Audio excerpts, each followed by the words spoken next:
At para lubusan daw niyang maintindihan ang mga DVD na pinanonood niya na galing pa ng Korea, magpupursige raw siyang mag-aral ng Hangugyo, ang wika ng mga Koreano. Pati na ang Hangul, ang kanila namang alpabeto.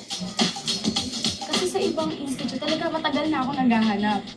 Tawag ako ng tawag sa mga institute na may Korean language class. Ang mahal kasi talaga kapag nag-enroll ka sa mga institute, umaabot ng 8,000, 11,000.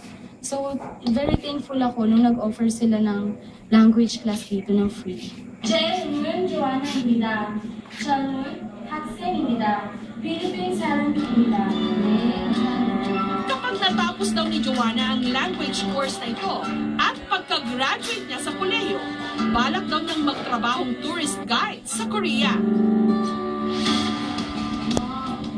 Ayon kay Professor Jovi Peregrino ng Sentro ng Wikang Filipino sa University of the Philippines, wala naman daw masama kung mahumaling tayo sa kultura at tradisyong Koreano. Pero dapat daw nating ilagay ito sa tamang perspektibo. Sa madaling salita, masasabi nating maganda yung inyo, pangit yung inyo, mas maganda yung amin, medyo pangit yung amin. Nagkakaroon ka ng comparison, ngunit hindi ka basta-basta na lamang nadadala o gumagaya ng gumagaya hanggang sa ikaw mismo bilang isang Pilipino ay mawala na ang sarili mong identidad. Marapat lang na maging bukas tayo sa kultura at tradisyon ng ibang mga lahi, lalo pat marami din naman sa atin, nangingibang bansa.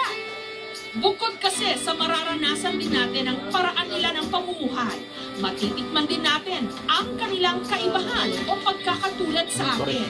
At sa ganitong paraan, mas higit natin mapaghahalagahan at ikararangan ang sarili nating lahi.